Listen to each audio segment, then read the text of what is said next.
सबसे पहले तो नव वर्ष की शुभकामना। आज इस साल का दूसरा ही दिन है। आपने स्वयं से मिलने का,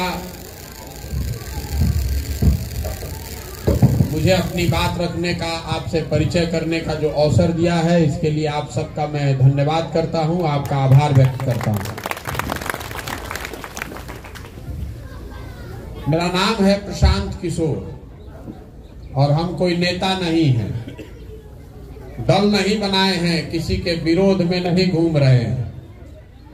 जन सुराज कोई दल नहीं है, वोट मांगने का अभियान नहीं है। ज्यादातर आदमी तो सोचत आन के भाई दल बनैले नहीं कन, वोट मांगत नहीं कन, तो पैदल पैदल काहे घूमत हो? पैदल क्यों घूम रहे हैं? हमारा पैदल चले से रोड तो ना बन जाई, हमारा पैदल चले से गरीबी ना दूर हो, हमारे पैदल चलने से आपके बच्चों के लिए पढ़ने का व्यवस्था नहीं होगा, आपका अस्पताल नहीं बन जाएगा, राउर यूरिया 277 में ना मिले लागी, खेत में पानी ना पहुंची, तो हम पैदल काहे चलत नहीं? पैदल इसलिए चल रहे हैं कि आज से 40-50 साल पहले भी बिहार देश का सबसे गरीब और पिछड़ा राज्य था, और आज इतने सालों के बाद देश का सबसे गरीब, सबसे पिछड़ा, सबसे ज्यादा अशिक्षित, सबसे ज्यादा भूखमरी और बेरोजगारी वाला राज्य बिहार ही है। जैसे पुरान रोग होला ठीक ना होके, वही दशा बिहार के गरीबी और पिछड़ापन का है कि ठीके नहीं हो रहा है। पहले आपने, हमने वर्षों तक कांग्रेस को वोट दिया, कांग्रेस वालों ने प्रयास किया। उसके बाद 15 साल हम लोगों ने लालू जी का भी दौर देखा। उसके बाद बिहार की जनता ने नीतीश कुमार पर दांव लगाया। 17 साल से नीतीश बाबू भी चला रहे हैं। दिल्ली में हम लोगों ने मोदी जी को भी बैठाया है, लेकिन बिहार की जो दुर्गति है ये ठीक नहीं हो रही है। तो निकले हैं पैदल चलने, संकल्प किया है कि बिहार के गांव-गांव, शहर, कस्बा, पंचायत, हर जगह पैदल चल के जाएंगे। जाकर अपने आंख से देखना चाहते हैं कि लोग कैसे जीते हैं, क्या परेशानी है, आखिर ऐसी क्या परेशानी है कि दूरे नहीं हो रहा है। और कुछ अपनी बात भी बताने चले हैं समाज को कि आखिर बिहार की ये दुर्दशा है क्यों। देखिए, हमने के 5 वर्ष बिहार में जे जहां वह चल जाए, पढ़ल लिखल होके, अनपढ़ होके, अमीर होके, गरीब होके, सबके मालूम बा कि बिहार में कितना भ्रष्टाचार बा। सबको मालूम है कि यहाँ पढ़ने के लिए बच्चों की व्यवस्था नहीं है। सबके मालूम बा कि रवा खेती करत नहीं, उनमें बहुत परेशानी बा। रवा 2000 के धान अभी 1500 में बेचले हो, आज 277 का यूरिया 700-800 में भी आपको नहीं मिल रहा है। आप 1,000 के बेचाता, ठीक बात बा। रवा बीमार पड़ता नहीं तो ग्रामीण चिकित्सक के छोड़ दी तो कोनो उपाय नहीं थे, प्राइवेटे में जाए के बाद कोनो सरकारी अस्पताल नहीं थे। कोनो ऐसा गरीब परिवार नहीं थे जरा घर के सवांग बहरी मजदूरी करे 10,000-15,000 रुपया खाती अपन घर परिवार छोड़ के आदमी नहीं खे जात। ये सब बात तो रवा पहले से मालूम बा, तो हम रवा के आगे नया क्या बता दे? प्रशांत किशोर आके क्या बता दी हमें में नया? प्रशांत किशोर नया कुछ ना बता सकस। हम रवा के इतने बतावे आई बानी कि देखी 5 वर्ष हमने की बतियावत नहीं जा, जहां रवा बिहार में चल जाई, घर में, द्वार पर, खेत में, खलिहान में, दलान में, चाय के दुकान पर, चौक चौराहा पर, सैलून में, जहां जाई वो आदमी बतियावता। लेकिन जहिया वोट होता रे भाई, वो दिन सब बात भुला जाता। वोट के दिन तो बिहार में आदमी के 4 गो बात याद बा। ए भाई, हमार जात का बा, हम पंडित जी है, चलो हम पंडित जी के वोट दे दी। जे जात से बच गए तो ओकरा के हिंदू मुसलमान भारत पाकिस्तान करके वोट ओकरा से लिया था। तो कोई रवा से वोट ना मांगे आई रहे, सड़क रवा वगैरह ना भुला गई नहीं, वगैरह याद पड़ के पुलवामा में चले भाई, छोड़ा राधा मोहन जी के, छोड़ा विधायक जी के, मोदी जी के जितावे के बाद सबे जाके वोट दे दिलस। जे दोनों से बच जाता तो कहता कि कुछो हो जाओ, लालू जी के ना आवे के चाहिए। समाज का एक वर्ग है जो कहता है कि लालू जी का राज नहीं आना चाहिए, इसलिए चाहे जितना खराब भाजपा का आदमी हो उसी को वोट देगा। एक चौथा वर्ग हम लोग के मुसलमान भाइयों का है ये लोग कहता कि भैया भाजपा तो मुसलमान विरोधी पार्टी है, ये लोग को तो वोट नहीं दे सकते। तो बिहार में अब बचल के, बिहार में तो दुइये को दल बा, एगो मोदी जी के भाजपा, दूसरा लालू जी के ललटेन। नीतीश जी के तो कोनो दले नहीं के, कभी ललटेन पकड़ के लटकियन, कभी कमल पर बैठ के पवरियन। नीतीश जी का तो कोई भरोसे नहीं कि रहे हन के लिए, जेने मौका लागल उन्हीं हो गई। तो मुसलमान भाई लोग कहते कि जाए भैया जी ही अच्छा है मोरी, ये ललटेने ठीक बा, एकरे के देवे दी, भाजपा के तहरावे के बाद। तो हमनी के काहे के बतियावो तनी जा, माथा फोड़ो तनी जा 5 बरिस रवा मालूम है बाकी बतवा पर वोट ना दे। अभी हम जेकरे के माइक दे दी, हम पैदल चलो तनी जे बेटा तक कहते हैं भैया खाद के बगैर जियान मतलब गेहूं बर्बाद हो गई। अभी 2 महीना पहले रवा धान के समय में भी खाद ना भेटाई जाए, फिर गेहूं में हुए दशा, एक बाद और अभी दशा बिगड़ी। आधा खाद तो चल गई नेपाल, और जो बच जाता उनमें शराब बनावल जाता, तो वो मिली कैसे खाद।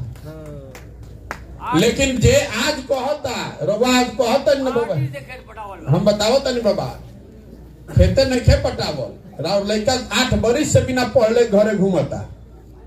8 में से कई के घर में बच्चे होंगे जिसका बीए कर लिया, एमए कर लिया, उसको नौकरी नहीं है। लेकिन ये बतवा याद ना न रही। आज रवा गांव में बैठ के खाद पर हंगामा करतनी, लेकिन जहिया वोट होई आदमी कही सब छोड़ हटावा, ये सब बात पहले ही इनका के जिताओ, हमारे जात के बाल निका के जिताओ। तो हम ये बतावे चलल बानी, ये भाई कतनो रवा बतिया लिए माथा फोड़ ली, जब ये 4 चीज पर रवा वोट देता नहीं तो रवा जानता नहीं, हम जानता नहीं, तो नेतो लोग जानता, नेतो जानता कि जनता कतनो खिसिया जाओ, हंस के चाहे गा के गरिया के वोटवा तो हमनिए के दियन जइहन जा कहा। हमारा आदमी कहता कि भैया ये मुसलमान लोग इतना वोट देता आरजेडी के। हम आपको बता रहे हैं आज करीब 90 दिन पैदल चलते हुए हो गया। चंपारण और शिवहर का करीब सब बड़ा गांव गए हैं, कोई ऐसा गांव मुसलमान का बड़ा नहीं है जहां नहीं गए। आपको विश्वास से बता रहे हैं, दलितों के बाद सबसे ज्यादा गरीबी फटिहाली मुसलमान भाइयों के गांव में है। लोग बता रहा है कि यादव तो भैया सब एक और वोट देता, यह लोग के राज बा। कितना यादव गरीब उसी दशा में जी रहा है, उसका कोई अंत नहीं है। पश्चिम चंपारण में एक बहुत बड़ा आप लोग का गांव है, यादव लोग का चौमुखा, बड़का चौमुखा, छोटका चौमुखा, 20,000 वहां यादव लोग रहते हैं। हम पैदल गए थे वहां, 14 गो वार्ड बा। हम पूछनी कि भाई इतना रो सबके गरीबी, तो यादव के बहुत कम गांव में इतना गरीबी लौकेला। तो कह भैया का कहल जाओ, 80 में खाली पूरा गांव में कट गई, हमनी के कांग्रेस के राज रहे। ओकरा बाद खाली 90 में हमनी के पूरा कट के बह गई नहीं जा, ओकरी लालू जी के राज रहे। फिर 2001 में 2001 से 2003 हमनी के गांव फिर कट के बह गई, तब नीतीश जी के राज रहे। और आजो देखिए वैसा ही रहता नहीं जा किनारे, 20,000 यादव एक साथ रहते हैं। बात जाति की नहीं है, एक ही जाति है बिहार में, जो गरीब रह गया, जो अशिक्षित रह गया, उसको कोई नहीं पूछने वाला, चाहे जौना जात के हो। आदमी कहता कि भाई नेता जाति के राजनीति करता, कहाँ के जात के राजनीति करता जी? हमरा के बताई तो। जगन्नाथ मिश्रा अपन लड़का के न बढ़ेलन कि कुल पंडित जी लोग के बढ़ेलन। लालू जी नहीं खन कहत कि भाई जो यादव समाज में सबसे काबिल लड़का बा नेता बनी, वो तो इनो कहता कि हमार लड़का रही, कुल यादव जी भाई लोग, तू लोग हमरा के वोट दो जाए। स्पष्ट हम कह रहे हैं, आपको बुरा लगे तो लगे। मांझी जी नहीं कम न कहत कि मुसहर में जो सबसे अच्छा लड़का बा वो बनी, वही कहतन कि हमार लड़का बनी, कुल मुसहर जी लोग तू लोग वोट दो जा हमरा के। इसी चीज ने बिहार को बर्बाद किया है, चाहे पंडित हो कि यादव हो, कुशवाहा हो, दलित हो, जात का राजनीति नहीं कर रहा है। अगर जात का राजनीति करता तो कम से कम अपने जात का आदमी को तो बढ़ा देता। कितना पासवान जी लोग पढ़ लिख गए, जब बताइए हमरा के कितना पासवान यहाँ बड़ा आदमी बन गया पिछला 25-30 साल में। एक पासवान परिवार आगे बढ़ सकता है, एक यादव परिवार आगे बढ़ सकता है, 2 पंडित जी लोग आगे बढ़ सकेलन जा, कुछ भूमिहार बढ़ गई, कुछ कुशवाहा बढ़ गई, नेता हो गई बढ़ गई। और वो कहता कि हम रहब, हमारा बाद हमारा लड़का रही, कुल हमारा जात के तू लोग आदमी वोट दो जाते। जात के राजनीति कहाँ बोली, तो परिवार की राजनीति है। जात की राजनीति तब न होती कहते कि ना भाई हमारे समाज के आदमी आगे बढ़ी। जात का राजनीति नहीं है, यही बताने चले हैं। वोट नहीं मांग रहे हैं, हाथ जोड़कर लोगों को कह रहे हैं कि अगर आप अपना और अपने बच्चों की चिंता नहीं कीजिएगा तो दुनिया में कोई दल, कोई नेता आपका चिंता नहीं करेगा। लिख कर रखिए। रवा बुझाता कि हमार नेता जीत गए, हमार दल जीत गए, जे जीत गए चल गए हेलीकॉप्टर पर घूमता, राउर लड़का उसे रोडे पर घूमी। अभी पश्चिम चंपारण में हमारा से 42 परिवार, यादव परिवार मिलने आए। सब लड़का अग्निवीर वाला आंदोलन में जेल में है।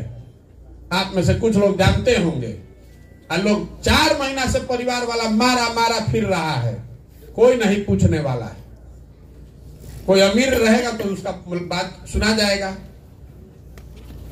अभी बलथर में कोई यादव को गोली मार दिया गया, मार्च में थाना में ले जाके गोली मार दिया गया। 800 बलथर और सूर्य आर्यनगर में 800 परिवार पर FIR हुआ।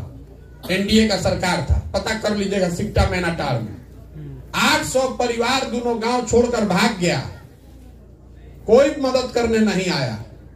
पप्पू यादव जी लोग बताया कि आए, कहे कि 2 लाख रुपया दे, 2 रुपया ना दे लो। और उसका 3 गो बेटी है उसका ब्याह करने को। अभी हम वहां पर समझौता कराए हैं प्रशासन में और दोनों गांव के बीच में। सब नेपाल छोड़ के भाग गया तो आदमी आया है, करीब करीब 200-250 लोगों का बेल हो गया, वो वापस लोग आने लगा। ये सब जात में यही हाल है। जात के नाम पर वोट लिया जा रहा है, लेकिन पूछत के बाद कोई नहीं थे पूछत। यही इसीलिए हाथ जोड़कर पदयात्रा इसीलिए कर रहे हैं, संकल्प लिए हैं गांव गांव जाने के लिए। अरे भाई, अपने नहीं तो अपने बच्चों का चेहरा देखिए, और नहीं तो इसी जाति धर्म और भारत पाकिस्तान में फंस के मर जाएंगे, हमने के कोई ना बचा सके। जब आपका लड़का मजदूरी करने जाता है, जिस बच्चे को आप पेट काट काट के पाल पोस के बड़ा करते हैं, 20 साल 25 साल का लड़का हो गया तो चल गई बाहर मजदूरी करे, रवा कोनो स्टेशन पर चल जाई, बस स्टैंड पर चल जाई, तो लड़का जब बस में ट्रेन में जैसे जानवर भरा तानु से कोचा के जाता, कोई लेट्रिन में बैठल बा, कोई सीढ़ी पर लटक के जाता, उन्हें जात दिखाता। सब लड़का जाता काहे खाती भाई? 15,000 12,000 के मजदूरी करे खाती। एक बार जिस लड़के को आपने भेज दिया यहां से मजदूरी करने, अब जीवन में एक बार, साल में 1 बार 2 बार आवत तो मुंह देखे के मिलता। आपको उस लड़के के साथ रहने का, जीवन व्यतीत करने का अवसर नहीं है। अगर वहां बीमार पड़ जाए तो आप यहाँ छटपटा कर रह जाइएगा, जा नहीं सकते। आदमी कुछ सोचत नहीं थे, तो यही से कहे चलल बानी कि जब रउआ अपन लड़का के चिंता नहीं थे तो कोई नेता राउर चिंता करी भाई। राउर लड़का धक्का खाता, राउर लड़का मजदूरी करता, राउर लड़का के पढ़े के व्यवस्था नहीं थे, और वह सोचब कि हमारे नेता कोई चिंता करी तो करी, कोई ना करी। यह बतावे चलल बानी। हमार दादा मजदूर रहन, बैलगाड़ी चलावत रहो। बाबूजी पढ़लन तो डॉक्टर हो गए, पढ़ल बानी तब नहीं जा आके बोलत तनी। जब आपका लड़का पढ़िए नहीं रहा है, तो कहां से आपका लड़का जा रहा है सरकारी स्कूल में, जब पढ़ाई तो छोड़ दी, खिचड़ियों से पिलुआ वाला खियावता आदमी, तो आपका लड़का कैसे बनेगा डॉक्टर, इंजीनियर और कलेक्टर? बताइए हमरा के कैसे बनी? रउआ मजदूरी करता है तरह लड़को मजदूरी करी, रउआ किसानी करता है तरह लड़को किसानी करी, ओकर जीवन बदली कैसे जब वो पढ़ते नहीं थे? नीतीश कुमार अपना शिक्षा व्यवस्था ही ध्वस्त कर दिया पूरा एकदम। 15 बरस में कहीं विद्यालय बचा ही नहीं है जिसमें पढ़ाई हो रहा है। हम लोग सरकारी स्कूल में पढ़े हैं बिहार में, अंग्रेजी बोलते हैं, फ्रेंच बोलते हैं, हिंदी बोलते हैं, भोजपुरियों बोला तारी रवा से पढ़ल बानी, तो अब न बोला तानी जा सरकारी स्कूल में पढ़ल बानी। जो स्कूल ठीक था उसको भी बर्बाद कर दिया। पहले जिला में 2-4 गो स्कूल होते रहे, जहां आदमी सरकारी स्कूल में पढ़ के आगे बढ़ जाते रहे। अब वो स्कूल सब बर्बाद कर दे, खिचड़िया साइकिल बंटवारा, खाली भ्रष्टाचार के अड्डा हो गई। आदमी कहते कि लालू जी से हमने के छुटकारा पैनी जा, अब जंगल राज रहे। अरे वो तो अपराधिक के जंगल राज रहे, तो कुछ आदमी अपराध करत रहन। अब तो ये अधिकारी लोग के जो है जंगल राज हो गई भाई में, तो दिन रात दोनों पब्लिक लुटाता। अपराधी तो कुछ आदमी के पैसा वाला के पकड़ के मारत रहो सब, अधिकारी तो गरीबों से नोचता है, अमीरों से नोचता है, कि तो उससे भी बुरा राज आपका हो गया है। तो बताने चले हैं, आदमी कहते हैं भैया रउआ चली, विकल्प नहीं है ना बिहार में, आप चलिए दल बनाइए तो हम लोग आपके पीछे चलेंगे। तो हम आपको ये भी बताने आए कि हमारे विकल्प बनाने से कोई विकल्प नहीं बनेगा। हम अगर दल बना ली तो उसे का हो जाए? पहले ही से बिहार में 50 को दल बा, एगो हमू बना ले।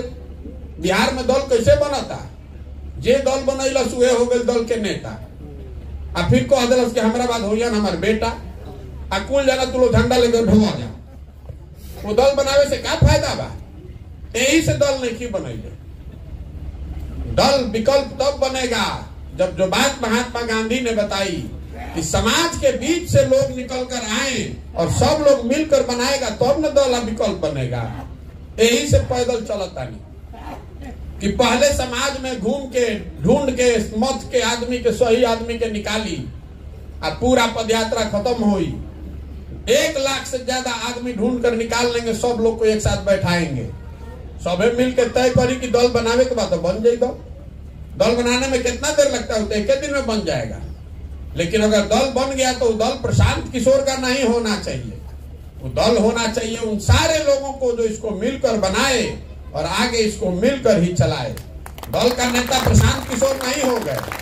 दल का नेता बिहार का जो सबसे काबिल आदमी है, जो सब लोग मिलकर चुने कि ना है लड़का बहुत काबिल हो, कारण दल के नेता होके चाहिए। आजादी से पहले जो कांग्रेस थी, हम लोग के पूर्वज जिसमें जुड़े हुए थे, आपके पूर्वज जुड़े हुए थे, उसका कोई एक नेता था। हर साल एक नया आदमी चुन कर आता था। उसमें मौलाना आजाद भी बने, उसमें नेहरू भी बने, उसमें बोस भी बने, उसमें राजगोपालाचारी भी बने। कोई जरूरी बा कि एक ही आदमी हमेशा रही? महात्मा गांधी से बड़ा कोई लीडर पैदा नहीं हुआ, वो भी कांग्रेस का 1 साल खाली अध्यक्ष थे। 1 साल। अगर गांधी जी कहते कि हम ही रह जिंदगी भर तो दूसरा आदमी आई कहां? इसलिए दल नहीं बना रहे हैं। ये दल बनाकर चुनाव लड़ने का अभियान नहीं है। आदमी कहता हम कि कैसे पता चली सही आदमी के बा? केकरा माथा पर लिखल बा कि सही के गलत के? हमारा अगल बगल तो सब आदमी चलता, तो हमारा कैसे पता चली कि सही के बा? तो हम के बताओ तानी कि सही आदमी के कैसे चुनाव होता।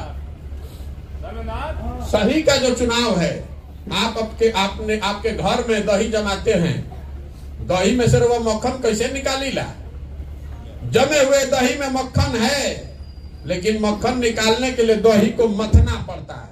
जब दही के मथता नहीं तो में से बढ़िया सफेद मक्खन निकलता है। समाज भी जमे हुए दही के जैसा है, इसमें सही लोगों की कमी नहीं है। जरूरत इस बात की है कि समाज को मत कर इसमें से सही आदमी को निकाला जाए। अगर बिहार में बहुत आदमी के लागत है भैया 100 आदमी बचले कहाँ बा, तो हम कहते नहीं, अगर समाज में 100 में 1 आदमी भी अच्छा बचा हुआ है, एगो आदमी, तो अब वो पूरा बिहार में कितना आदमी भइल? 15 लाख। बिहार के बदले खातिर हम तो 1 लाख आदमी ढूंढे निकलल बानी, तो कैसे ना आदमी मिली? बिहार को अगर बदलना है तो अच्छे लोगों को वार्ड सदस्य भी जीत कराना होगा। जब 5000 6000 अच्छा आदमी मुखिया बनी, जब समिति में अच्छा लोग चुन कर 100-150 अच्छा आदमी विधायक बनी, तो अब न बिहार सुधरी। खाली मुख्यमंत्री बदले से बिहार सुधरे वाला बा? पूरा व्यवस्था में घून लग गया है नीचे से लेके ऊपर तक। हमनी के सोचता नहीं जाए कि मुख्यमंत्री बदल के बिहार सुधार दे, ये नहीं सुधरने वाला है। 1.5 लाख आदमी को, जनप्रतिनिधि को हम और आप चुनते हैं बिहार में। 1,15,000 तो वार्ड सदस्य चुन के आ रहा बा। अगर नीचे से ऊपर सब जगह आपको बेहतर आदमी लाना है, इसलिए पदयात्रा कर रहे हैं कि पहले हजारों लोगों को ढूंढ कर निकालें। अमीर हो, गरीब हो, अगड़ा हो, पिछड़ा हो, हिंदू हो, मुसलमान हो, आदमी सही होना चाहिए। एक बार जिसको समाज चुन कर निकालेगा, उसी की मदद करेंगे, उसी को आगे बढ़ाएंगे। इसीलिए ये अभियान शुरू किए। और तीसरा, जब पैदल चलता नहीं तो स्वाभाविक तौर पर लोग बतावत कि भैया हमारा गांव में ही दिक्कत बा, हमारा गांव में अस्पताल नहीं थे, कोई कहता कि जा विद्यालय नहीं थे, कहीं सड़क टूटल बा, कहीं नहर में पानी नहीं थे, कहीं नाला बहता। ये सारा समस्या देख रहे हैं। हमारा संगे 500 से ज्यादा आदमी काम जे कर रहा बा। तो पदयात्रा का एक उद्देश्य ये है कि हर पंचायत के लिए, पूरा बिहार का नहीं, बिहार के हर पंचायत के लिए अलग से 10 साल के विकास का योजना बना रहे हैं। आपके पंचायत में जो समस्या रहा बा, ओकर समाधान तो होकर ही के चाहिए, लेकिन समस्या का समाधान विकास नहीं है। अगर सड़क यहाँ टूटा हुआ है, वो बन जाएगा तो उससे विकास थोड़े ना हो जाएगा। वो तो समस्या था, वो खत्म हो गया। विकास की योजना हर पंचायत का बना रहे। आपको जब पदयात्रा खत्म होगी तो योजना जारी करेंगे। आप देख पाइएगा 3 बात कि आपके पंचायत में बच्चों के पढ़ने के लिए बेहतर व्यवस्था कैसे की जाएगी। दूसरी बात, यहाँ जो खेती किसानी पशुपालन करे वाला आदमी बाड़न, इनकर आमदनी कैसे बढ़ावल जाए। और तीसरा बात, हर पंचायत में 500 से 1000 नया रोजगार का साधन कैसे बनाया जाएगा ताकि बच्चों को यहाँ से बाहर रोजगार करने नहीं जाना पड़े। वोट मांगे खातिर मंच पर खड़ा होके वादा ना हो, पूरा इसका प्रोग्राम बना के योजना बनाकर जारी करेंगे। चुनाव से साल भर 1.5 साल पहले पदयात्रा तो इस साल कम तो खत्म हो जाए, चाहे अगला साल खत्म हो जाए। प्रभाव करा के देखी समझी, ठीक लागे तो अपनाई। देखिए जन सुराज के आदमी लोग का कहले बाकी वो पंचायत में कैसे 500 आदमी के रोजगार मिली, कैसे खेती किसानी करे वाला के आमदनी बढ़ी। मान ली कि रवा खेती जा करता नहीं, रवा के मनरेगा में अगर खाली कृषि से जोड़ दिया जाओ तो मनरेगा वाला रवा के जो मजदूर बाड़ा फ्री में मिले लगी हम, तो कितना रवा फायदा हो सकेला कि ना। रवा के सरकार ही कह दे कि भैया खेती करता मजदूर जन बा सरकार दी ओकर पैसा मनरेगा से कइल जाए। खाली अगर कृषि को मनरेगा से जोड़ दिया जाए तो यहाँ बिहार के किसानों को 10,000 करोड़ का हर साल में फायदा होने लगेगा और मजदूरी सारा ही बच जाए। अगर समर्थन मूल्य पर आपका धान गेहूं खरीद लिया जाए, अभी वो धान बेचले हो कितना बेचनी है 1500 में, हम 80 दिन से चलते नहीं आदमी बताओ तो कोई 1200 में, कोई 1300 में, कोई 1400 में। बहुत जब होशियार बा बड़ा किसान में तो 1500 में बेचता। धान के दाम कितना बा 2050 बताई वाला रवा मांगत नहीं कि हमारा के वही योजना दिलवा दो, है इंदिरा आवास दिलवा दो। हमार आपके अपने उपजाए हुए धान पर 500 रुपया से ज्यादा क्विंटल पर आपका नुकसान हो रहा है। रवा ओकर चिंते नहीं के तो कैसे सुधरी बिहार, कोई सुधरे वाला बा। पंजाब में आदमी कहता कि किसान बहुत धनी बाड़ा, तो पंजाब में 70% धान और गेहूं समर्थन मूल्य पर सरकार खरीदती है। बिहार में 13% धान और 1% गेहूं खरीदल जाता है समर्थन मूल्य पर। तो सुधरे वाला बा, किसान के खेत कभी खरीदाए वाला बा। किसान के लड़का तो हमेशा भूखे पेटी सुते पड़ी करा। रवा 277 के यूरिया खरीदब 800 में, डीएपी पोटास पर 500-800 रुपया देता नहीं ब्लैक, 35 रुपया के डीजल के जगह देता नहीं 96 रुपया। अब 2000 के धान बेचो 1500 में तो और खेत बेचाई ना तो खरीदाई कदमों लगा ली ताकत। किसान के दशा सुधरे वाला बा।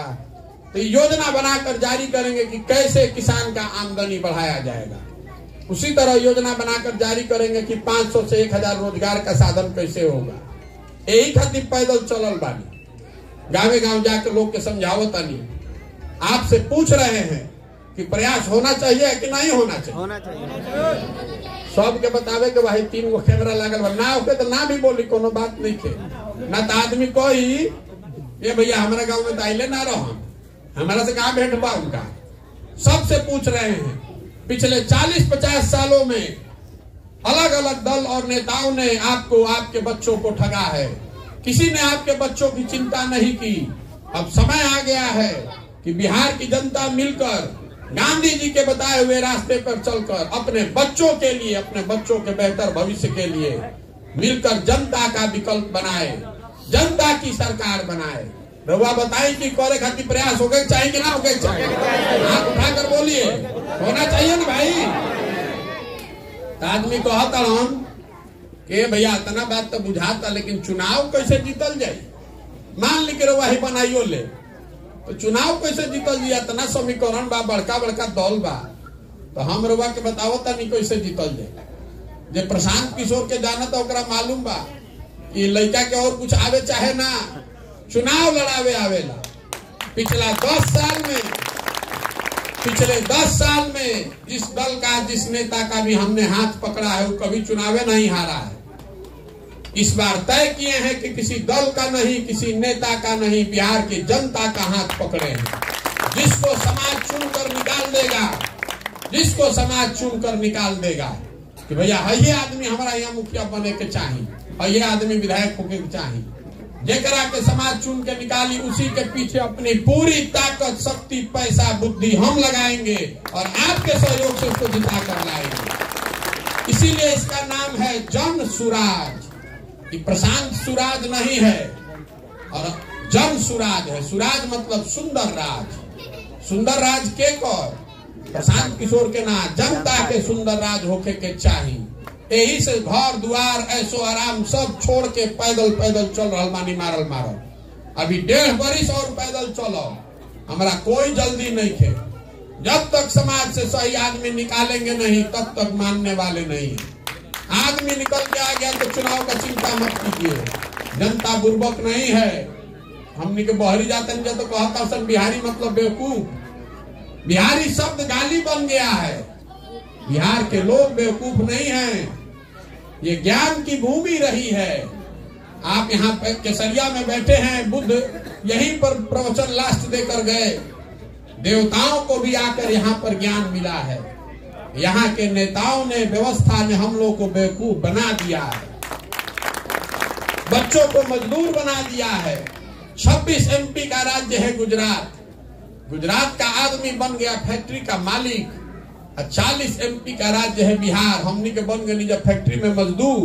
हमनी के बुझाता कि बड़ा होशियार बानी जा, आंखें नहीं खे खुला। तो बदले के चाहिए ना भाई, बदलना चाहिए ना। इसीलिए पैदल चल रहे हैं। अब इस बात को आप सोचिए, समझिए, ठीक लगे तो अपनाइए। आपसे वोट नहीं चाहिए, चंदा नहीं चाहिए। नजर घुमा के देख ली कहीं अपन एगो फोटो भी ना लगाएं। आपसे मांगने आए हैं आपका आशीर्वाद। आपका आशीर्वाद इसलिए मांगने आए हैं कि 40-50 साल में जिस काम को कोई नहीं कर सका उसको बिहार की जनता कर सकती है। और जनता को एक साथ लाने के लिए हमने शुरू में आपको कहा कि हम नेता नहीं हैं, हम जन सुराज के सूत्रधार हैं। नेता तो समाज चुनकर निकालेगा कि इसका नेता कौन होगा। हम इसके सूत्रधार हैं। बिहार के बच्चों और उनके भविष्य के लिए इसको करना जरूरी है। नहीं तो इसी बदहाली और दुर्गति में हम लोग का आने वाला पीढ़ी भी बीतेगा। इसीलिए ये प्रयास कर रहे हैं। तो एक बार अगर आप सहमत हैं कि जो काम हम कर रहे हैं ये बिहार के भले के लिए है, समाज के भले के लिए है, बच्चों के भलाई के लिए है, तो हाथ उठाकर आशीर्वाद दीजिए। आपका आशीर्वाद है ना? करें ना प्रयास होगा ना भाई। तो इस मिट्टी के सम्मान में लास्ट में एक नारा लगाकर खत्म करेंगे। मैं बोलूंगा जय बिहार, आपको बोलना है जय जय बिहार। जय बिहार, जय बिहार। बहुत बहुत धन्यवाद। आप में से